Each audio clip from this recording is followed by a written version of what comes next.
Hey guys, in today's lesson we're going to be taking a look at Cavatina as a duet piece, as you hear in the soundtrack of the movie The Deer Hunter, released in 1978.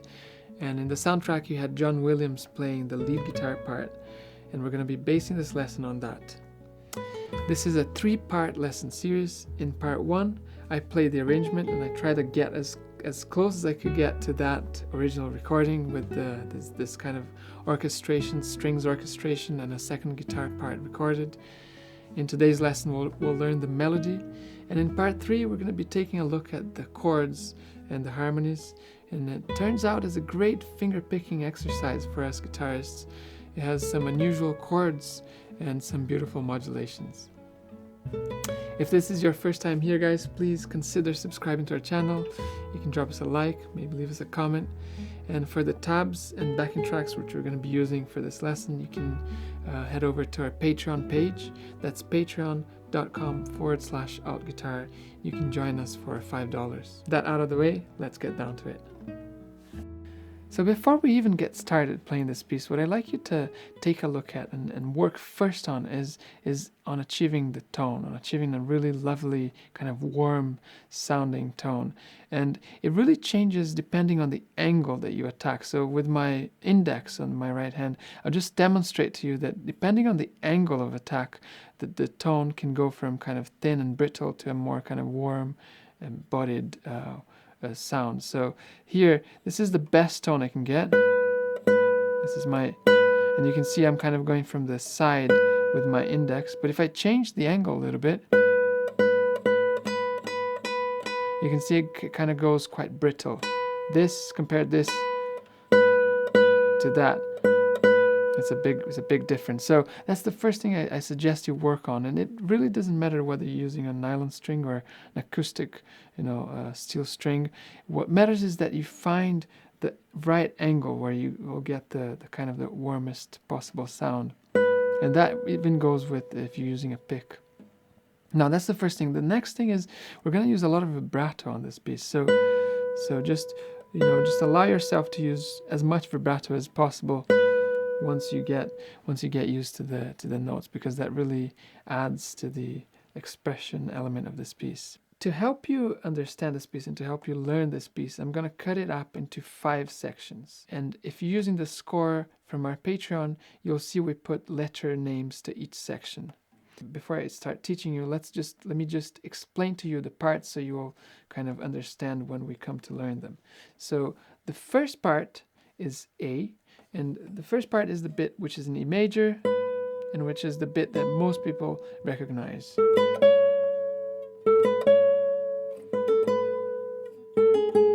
That part there, and which is in E major, and it's going to sit nicely around that scale, and that's marked as A. Then the second part, which starts just before letter B on the score, is the bit where we climb up to the 12th fret, and it kind of changes, the positions change. We have a brief modulation, and we climb up, and that's the second part. The third section, which is marked letter E on the score, is the bit which has a kind of a looser tempo, which uses what we call rubato.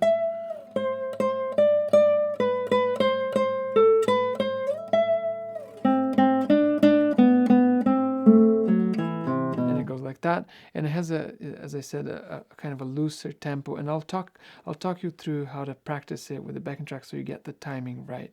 The fourth part is where the bass takes over the melody, and it starts here.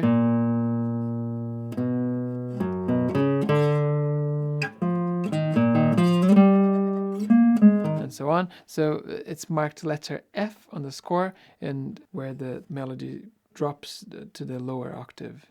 And the final section, which is part 5, is the coda, or the ending of the piece, which is marked letter G, and basically is kind of just the rounding up, the ending of the piece. And we have a little bit of this bit here with lots of rubato, lots of weight, and kind of just an expressive moment. And it's also the ending of the piece. So that's letter G. Great, so let's get started with the piece, and we're going to start on the 7th position. In this first section of the piece, we have 3 main positions: position 7, position 5, and position 4. We're going to be playing around those 3 parts on the guitar. We're in the key of E major, and we're in the time signature of 3/4. So the counting is 1, 2, 3. So we're going to start on the 7th fret, 7th position, finger 1. And we're going to play that B twice to start with. So it's like this: 1, 2, 3. One more time: 1, 2, 3. Then we go over to the A on the 2nd string, 10th fret. And we're going to go A, B, and C sharp. We're going to play that twice, but we have a bar in between the 2 playings. So it's like this: 3, 1, 2, 3. Then again: 1, 2, 3. And then we're going to move down to the 5th position, do a pull off, and then play that B one more time: 2, 3, 1, 2. And then we move to the 4th position, do another pull off, play that 4 again. So it's 5, 4, 4, 2, 3. Then this in here: 5, 7th fret, sorry, 2, 3, and okay, so quite a quick note there: 1, 2, 3, and 1, 2, 3, 1, 2. So that's 5, 1, and again the 5, 3, 1. Then we go 7, 4, 5. Okay, so it's really around that scale,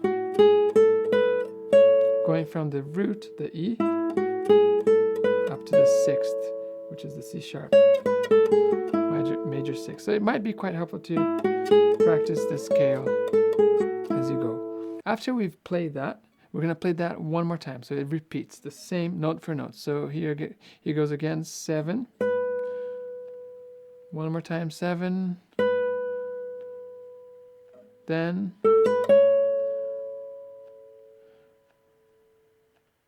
one more time, 3, 1, 2, then to the 5th position. And we're going to move down to the 4th position. Then we'll go to the 7th on the 2nd string. That quick note. Then 5th fret.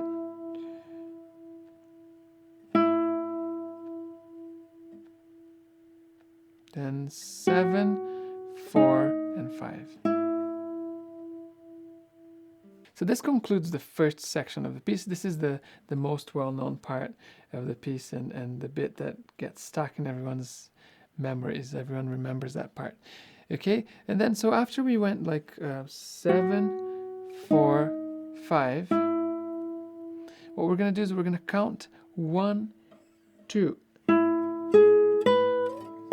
And then that's when we climb to all the way up to the 12th fret. So if you prepare this fingering like this, so it's finger 2 on the 9th fret, string 3, finger 3 on the 9th fret, string 2, and finger 1, string 1, fret 7. We're going to play, and then you can slide finger 1 up to the 12th fret. It's quite nice. And we're going to play that twice. One more time. And then here, let's move down to the 9th position. And this is quite a nice little pull off and hammer on. So do a pull off, play the 9 again. So 9, pull off to 11, pull off to 9, then 9 again, then 11, hammer on to 12th, and then 11. So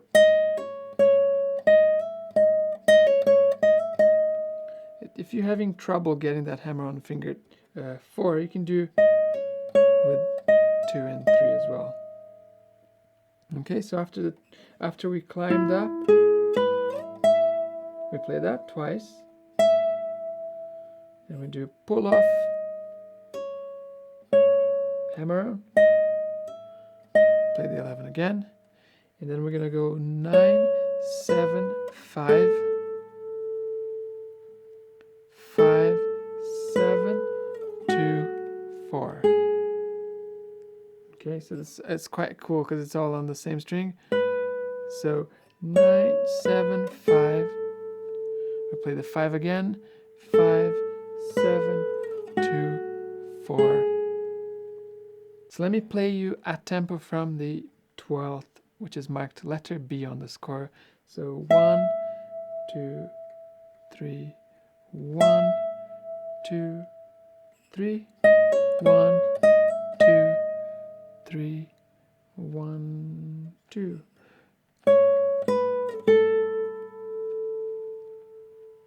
Then 5, 7, 2, 4. Okay, then we're gonna go 4, 2, and this is marked C on the score. 1, 2, 3, 5. Keep climbing up. 6, and then 7. Another 7, and then 12. And then once we reach to the 12th, which is marked letter D on the score, and then we do a hammer on 11 to 12th. And then here's the appassionato section, which is kind of this really, there's a little bit of rubato, a little bit of a more looser time. We're going to go like this: 8, 12th, 8, 8, 10, 10, 7, 7, 8, 8. Okay, so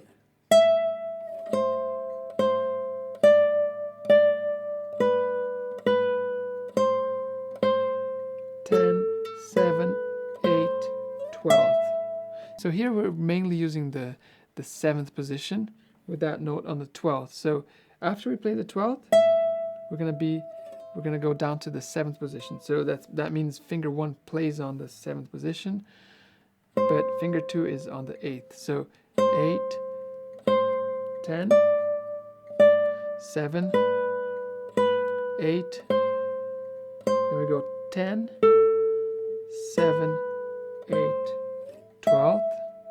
And then we're going to play the same idea, but down an octave. So we're going to go down to the 1st position, and we play the same idea, but down an octave.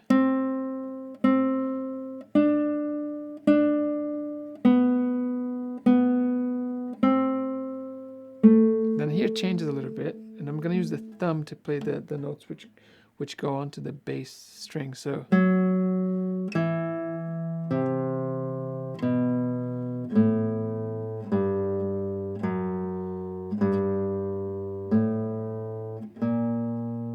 So let me play a tempo from the 12th, marked letter D on the score.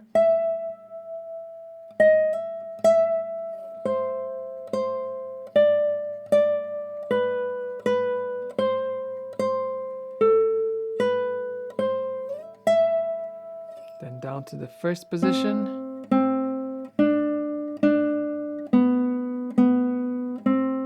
Then I'm going to use my thumb for the rest.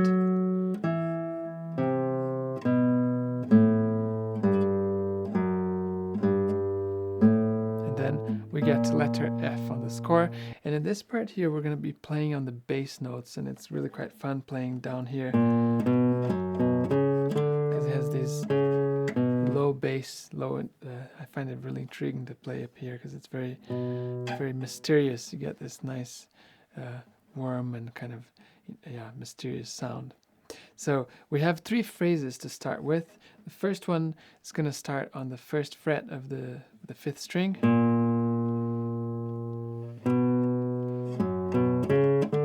And the next one is going to jump back down to the 3rd fret. And then the last phrase is going to start on the 8th fret. And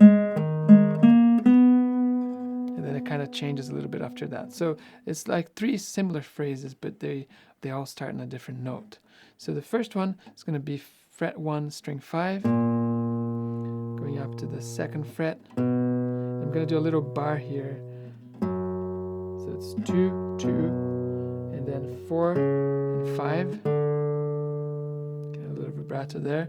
Then we're going to go back to the 3rd string, string 4, another little bar, go up to the 5th fret, you can add a little vibrato there again, and then we're going to go up to the 8th fret, another bar on the 6th fret,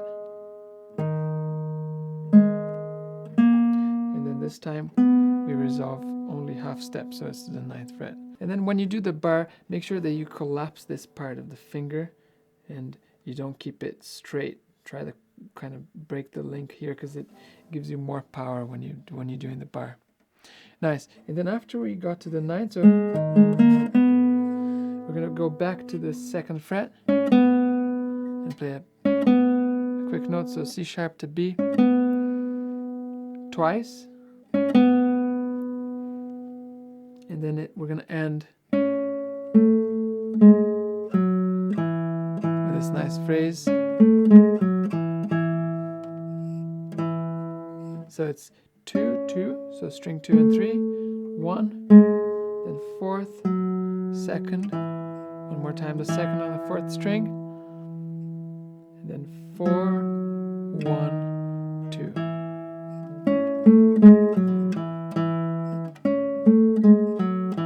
I changed the thumb on when we get to the 4th string. I'll play the thumb.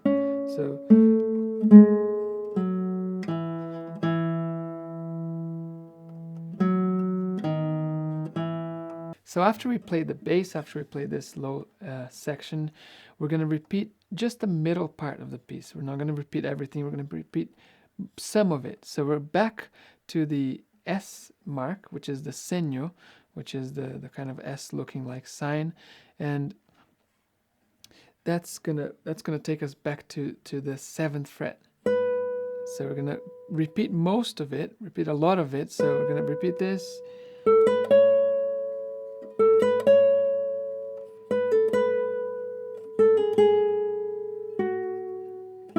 We're gonna keep going with this. I'm just playing really fast just so we get an idea of how much of it we repeat.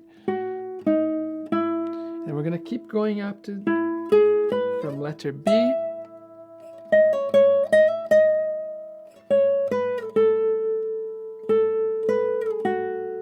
And then when we get to the sign which says to coda, it means we go to the end of the piece, which is the coda sign. And then we're on to letter G. And we're going to go 0, 2, 4. And then 7th fret on the 2nd string. And 5, 5, 7, 4, 5. Then we're going to climb again, just as we did before, with that kind of shape down. But we only go up to the 11th. We take a little bit of time here as an, as an expressive moment before we resolve to 12th. And then the next bar we start on 4, and again it's quite slow. Take a while to resolve. And then we have this figure here. So 5, 7, hammer onto 9, back to 7, 5, and then 5. Now if you are playing with the backing track, you notice that we have two different versions. One version has like a string synthesizer to guide you through the moments where the timing gets a little bit looser because it's trickier to count. So for instance here, when you go, the time there is really loose. So use first the version that has the synthesizer just to help you play, and then once you get the timing, you can use the other version. Thanks for watching, guys. That concludes part 2. In part 3, we're going to be taking a look at the second guitar part in the arrangement, which just uses a finger picking pattern, just a simple finger picking pattern with thumb, index, middle, and ring. And it has some really beautiful harmonies, some unusual chords, so it's a great finger picking exercise as well, even if you're not playing with the duet. If you'd like to have the tabs and the backing tracks, you can find those on Patreon. That's patreon.com/altguitar, and you can join us for $5. That's it for today, guys, and I look forward to seeing you in part 3. Bye-bye for now.